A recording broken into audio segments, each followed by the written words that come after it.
Assalamualaikum warahmatullahi wabarakatuh. Nama saya Ahmad Fauzan, NPM 719212817. Di sini saya akan menjelaskan tentang koperasi.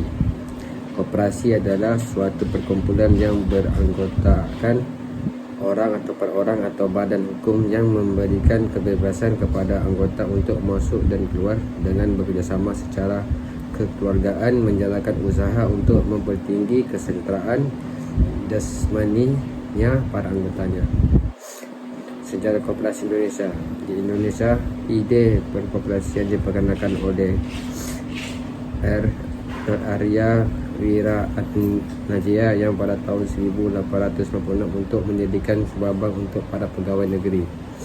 Pada tahun 1908, Dr. Sutomo mendirikan Budi Utomo. Dr. Sutomo sangat memiliki peranan bagi gerakan koperasi untuk memperbaiki dan mensejahterakan kehidupan rakyat. Pada tahun 1965, pemerintah mengeluarkan Undang-Undang Nomor 14 tahun 1965 di mana prinsip Naskom diterapkan pada koperasi. Kemudian pada tahun 1967, pemerintah mengeluarkan Undang-Undang Nomor 12 tahun 1967 tentang pokok-pokok perkoperasian yang mulai berlaku tanggal 18 Desember 1997. Fungsi koperasi.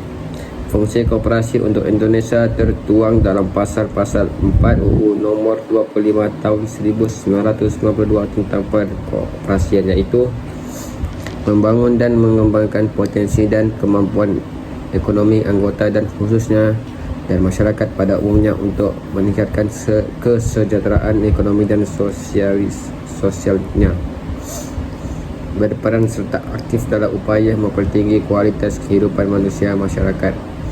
Ketiga, memperkokoh perekonomian rakyat sebagai dasar kekuatan dari ketahanan perekonomian nasional dengan koperasi sebagai sokogurunya. 4. Berusaha untuk mewujudkan dan mengembangkan perekonomian nasional yang merupakan usaha bersama berdasarkan atas asas kekeluargaan dan demokrasi ekonomi.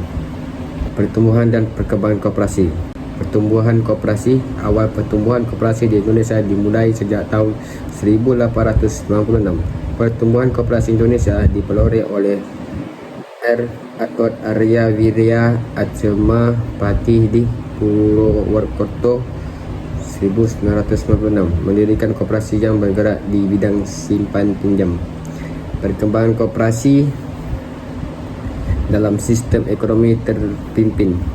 1. Menyesuaikan fungsi koperasi dengan jiwa dan semangat dan Manipuri tanggal 17 Agustus 1959.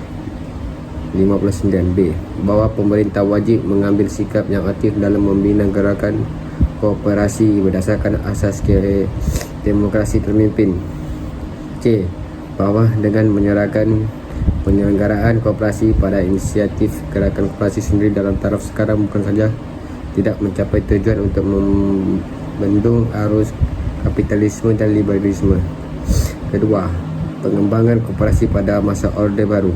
Semangat Orde Baru yang dimulai titik awalnya 11 Maret 1996 segera setelah itu pada tanggal 18 Desember 1967 telah dilahirkan Undang-Undang Koperasi yang baru yang ini dikenal dengan UU Nomor 12 1967 tentang pokok-pokok perkoperasian. 3. Perkembangan koperasi pada masa reformasi. Potensi koperasi pada saat ini sudah mampu untuk mulai gerakan koperasi yang otonom, namun fokus bisnis koperasi harus diarahkan pada ciri universitas kebutuhan yang tinggi seperti jasa keuangan, pelayanan, infrastruktur serta pembelian bersama.